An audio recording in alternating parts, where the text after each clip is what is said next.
Hello friends, माँ हंसवाहिनी classes में आप सभी का स्वागत है। आज हम आपको एक्सरसाइज 1.7 के क्वेश्चन 1 से लेके क्वेश्चन 5 तक सॉल्व करवाएंगे।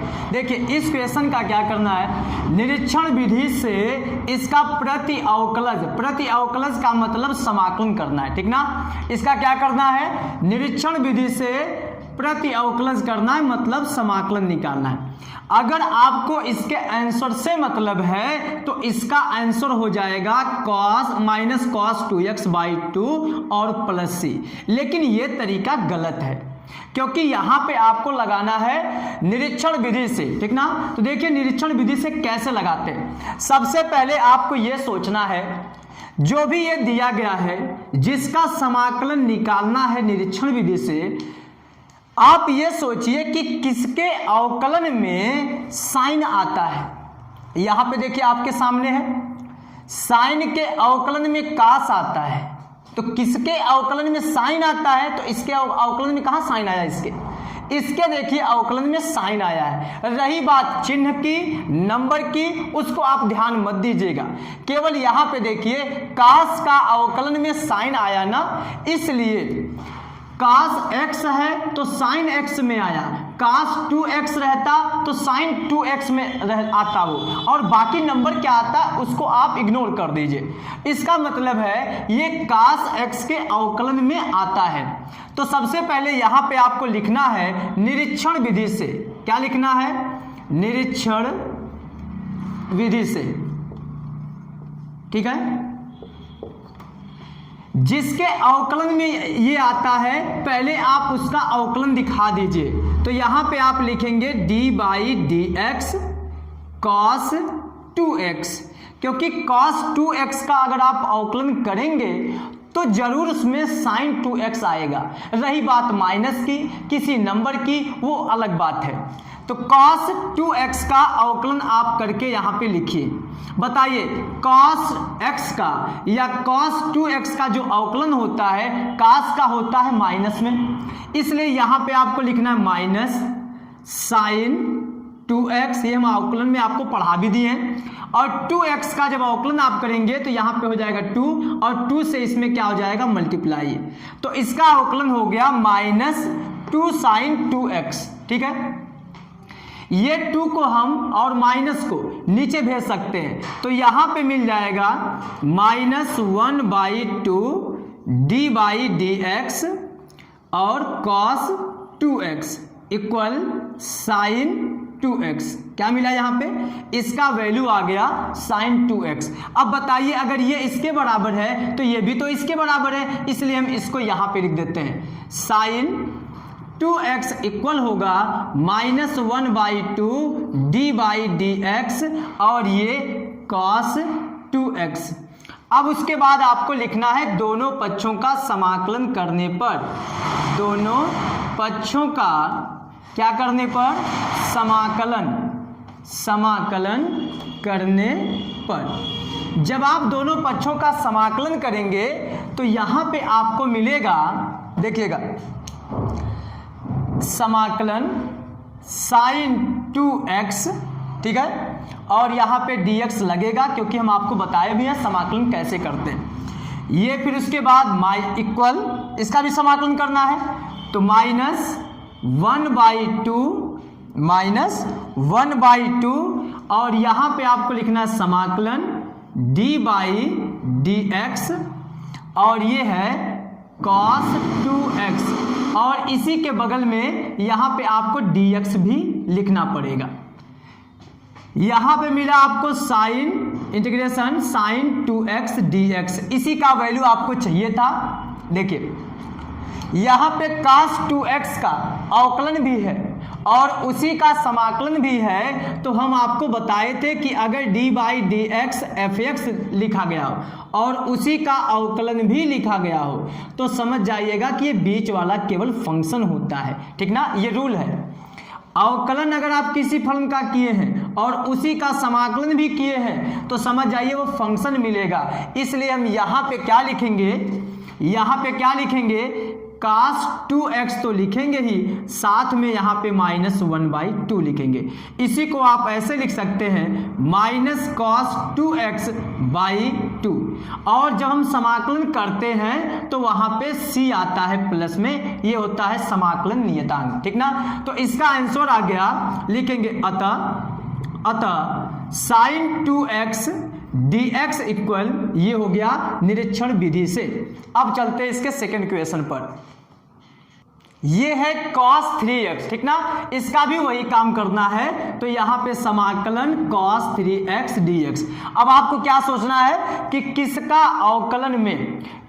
अवकलन में cos आता है, तो आप कहेंगे sin के अवकलन में cos आता है और cos के अवकलन में sin आता है। तो इसलिए यहाँ पे हम लिखेंगे d/dx sin, वही एंगल जो भी दिया यहाँ पे 3x ना, d/dx sin 3x।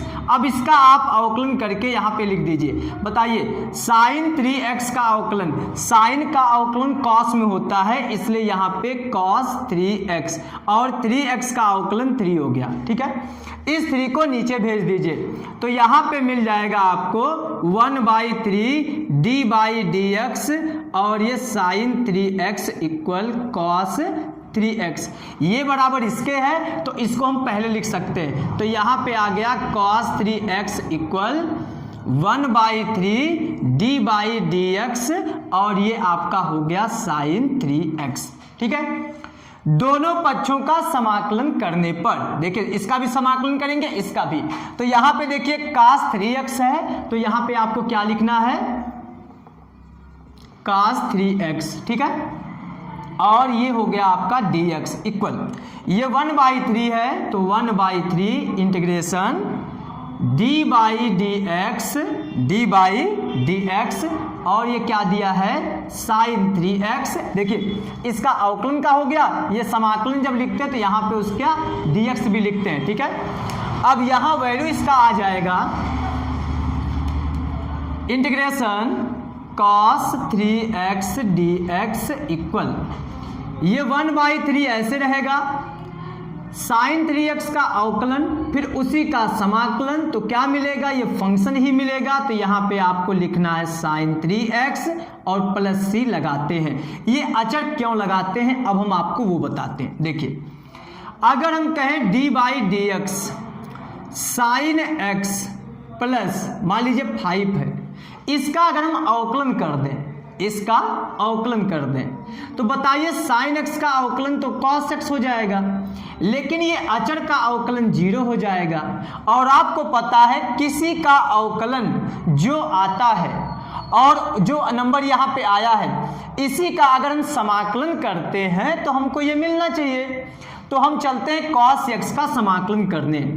जब आप cos x और ये प्लस मान लीजिए 0 भी है, अगर इसको भी लेके आप चलते हैं तो cos x का समाकलन आपका हो जाएगा sin x, लेकिन ये 0 का तो कोई होगा नहीं, ये तो खत्म हो गया। अब आप बताइए, हमारा वैल्यू था sin x plus cos x, उसका हम अवकलन किए तो ये आया, और जो आया उसका समाकलन करने पर ये वैल्यू मिलना चाहिए था, ये नहीं मिला। इसका मतलब है ये जो अचर रहता है, जिसको अवकलन खत्म कर देता है, उसको खा जाता है, वही समाकलन जब हम करते हैं तो यहाँ पे हम एक अचर जोड़ देते हैं, इसीलिए यहाँ पे कोई अचर जोड़ा जाता है। अब चलते हैं क्वेश्चन नंबर 3 पर। क्वेश्चन नंबर 3 दिया है e का पावर 2x, क्या दिया है, e का पावर 2x। देखिएगा समाकलन e का पावर 2x dx, क्या लिखेंगे, निरीक्षण विधि से।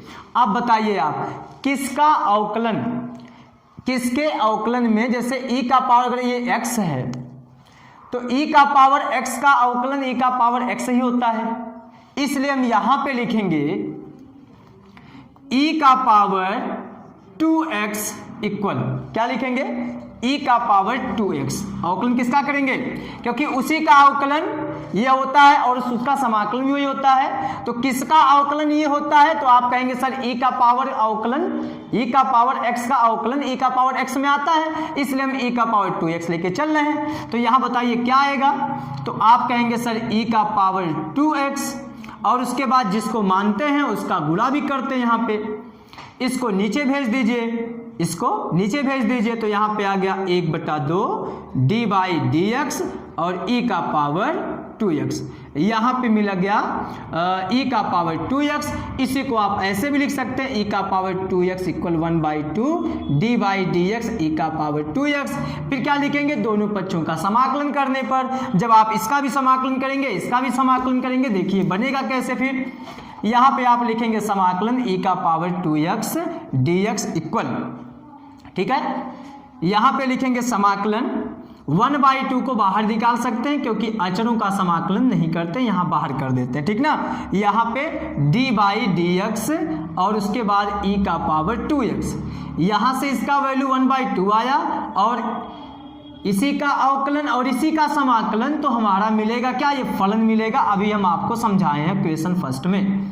तो ये हो गया आपका e का पावर 2x का निरीक्षण विधि से समाकलन। चलते हैं क्वेश्चन नंबर 4 पर। क्वेश्चन नंबर 4 जो दिया गया है, देखिए वो क्या है। क्वेश्चन नंबर 4 आपके सामने है ax प्लस b का पावर 2 दिया है और इसका क्या करना है, समाकलन करना है। क्या करना है, समाकलन करना है। अब आप ये बताइए, अगर हम d by d x cube लेते हैं तो उसका मिलता है 3x²। जब यहाँ पावर 3 रहता है तो पावर 2 देता है, पावर 4 रहेगा तो पावर 3 देगा। यहाँ पे हमको मतलब क्या है, पावर के 2 आने से, ठीक है। तो अब आपको सोचना है कि ऐसा क्या रहा होगा जिसका अवकलन करने पर ये मिला होगा, मतलब ये किसके अवकलन में आया होगा। जैसे अभी जब यहाँ पे sin x आया था तो हम सोचे थे ना कि किसके अवकलन में sin x आता है। अब यहाँ पे स्क्वायर में आया है, अब आपको सोचना है कि किसके अवकलन में स्क्वायर आया होगा। तो आप कहेंगे इसका मतलब सर अगर पावर 3 रहा होगा तभी उसका अवकलन में पावर 2 हुआ है। इसलिए यहाँ पे आपको लिखना है निरीक्षण विधि में d by d x ax plus b का पावर 3 लिखना है। क्यों, क्योंकि अगर इसका पावर 3 रहेगा तभी इसके अवकलन में ये आएगा, ठीक है। इसलिए यहाँ पे x इसका पावर 3 लिखेंगे और जब इसका आप अवकलन करने जाएंगे तो क्या करेंगे, पावर पहले पावर में से 1 कम हो गया, इसका मतलब स्क्वायर हो गया और ये जो नंबर है a का ax का हो जाएगा a और b का हो जाएगा 0, इसलिए यहाँ पे बगल में a भी आएगा। उस a को आप यहाँ पर भी लिख सकते हैं। अब देखिए 3 और a इसको हम नीचे भेज देते हैं तो यहाँ हो जाएगा 1/3a d by d x और ये हो गया ax प्लस b का power 3 equal ax plus b का होल स्क्वायर। अब बताइए ये बराबर इसके, इसलिए यहाँ पे आप लिखेंगे ax प्लस बी का होल स्क्वायर बराबर 1/3a, फिर उसके बाद d by d x ax plus b का पावर 3, ठीक है। अब लिखेंगे दोनों पक्षों का समाकलन करने पर, इसका भी समाकलन इसका भी समाकलन। देखिएगा जब इसका आप समाकलन करेंगे तो लिखेंगे आप समाकलन ax प्लस बी का होल स्क्वायर dx इक्वल, इसका आप समाकलन करेंगे तो 1/3a को साइड में कर लेंगे और समाकलन d बाई डी एक्स और ये हो गया ax प्लस बी का होल स्क्वायर इंटू dx। अब बताइए ये क्या हो जाएगा, 1/3a उतार लेंगे और इसका अवकलन भी है उसी का समाकलन भी है तो फलन मिल जाता है, इसलिए यहाँ पे आ गया ax प्लस बी का होल स्क्वायर और यहाँ प्लस c तो लगाते ही हैं। तो ये हो गया इसका समाकलन हो गया, वो भी निरीक्षण विधि से देख लीजिए, इसी का समाकलन चाहिए था। ये हो गया आपका आंसर। अब चलते हैं नेक्स्ट क्वेश्चन पे जो कि आपका लास्ट क्वेश्चन है, क्वेश्चन नंबर 5। देखिए क्वेश्चन नंबर 5 दिया गया है, समाकलन निकालना है किसका, sin 2x फिर उसके बाद -4 e का पावर 2x। इसका क्या करना है, समाकलन करना है, यही ना। यहां पे देखिए दो चीज दिया है, एक तो साइन वाला दिया है और दूसरा क्या दिया है, e का पावर वाला दिया है। क्वेश्चन 5 में देखिए दो फलनों का डिफरेंस दे दिया है, जब यहाँ पे दो फलन हो गए हैं तो बताइए इसी को हम ऐसे भी लिख सकते हैं, ये नियम होता है sin 2x का समाकलन, फिर उसके बाद माइनस, ये देखिए 4 साइड में करके उसके बाद e का पावर 2x का समाकलन। ये देखिए क्वेश्चन जो हमारा फर्स्ट था, जैसे हम सॉल्व किए थे वैसे इसको सॉल्व करेंगे अलग से, फिर उसके बाद इसको अलग से सॉल्व करेंगे। इसका जो आंसर आएगा दोनों को उठा के रख देंगे। अब देखिए हम पहले इसको लेके चलते हैं, ठीक ना, पहले हम इसको लेके चलते हैं। इंटीग्रेशन sin 2x dx, माना इसको i मान लीजिए या i1 equal sine integration sin 2x dx। अब बताइए निरीक्षण विधि से लगाना है, इसलिए आप लिखेंगे निरीक्षण विधि से। बताइए ऐसा कौन सा नंबर है जिसका अवकलन में साइन आता है, तो आप कहेंगे सर कॉस के अवकलन में साइन आता है, इसलिए आप लिखेंगे d/dx कॉस और यही एंगल के रूप में, ठीक है। अब इसका आप अवकलन कर दीजिए, कॉस का होता है अवकलन माइनस साइन 2x, और ये 2x का जब आप करेंगे तो 2 पहले आ जाएगा मल्टीप्लाई के रूप में। जब इसको आप नीचे भेजेंगे तो ये हो जाएगा -1/2 d/dx, और ये हो गया cos 2x equal sign 2x। और जब आप दोनों पक्षों का समाकलन करेंगे, ध्यान दीजिएगा, दोनों पक्षों का जब आप समाकलन करेंगे, अब हम उसको डायरेक्ट लिख देते हैं क्योंकि हम ये आपको बता चुके हैं। समाकलन देखिए sin 2x dx का, देखिए इसका भी, और ये इक्वल इसके है, इसलिए यहाँ पे इक्वल -1/2 इंटीग्रेशन, और ये डिफरेंशियल दोनों दिया है किसका, cos 2x dx। तो इसका समाकलन हो जाएगा sin 2x dx का, जिसको आप क्या बोलते चले रहे हैं, I1, इसलिए यहाँ पे आप I1 लिखते जाइए, ठीक ना। I1 का वैल्यू क्या मिल जाएगा, I1 का वैल्यू आपका आ जाएगा -1/2 cos 2x, ठीक है। इसके जगह पे आपको रखना ये। अब उसके बाद जब इसका वैल्यू आप निकालेंगे तो माना I2 इक्वल इंटीग्रेशन e का पावर 2x dx। अब बताइए ऐसा कौन नंबर है जिसके अवकलन में ये आता है, तो आप कहेंगे सर d/dx e का पावर 2x। इसका जब हम अवकलन करेंगे तो e का पावर 2x, और 2x का अवकलन में यहाँ पे 2 आएगा, ठीक है।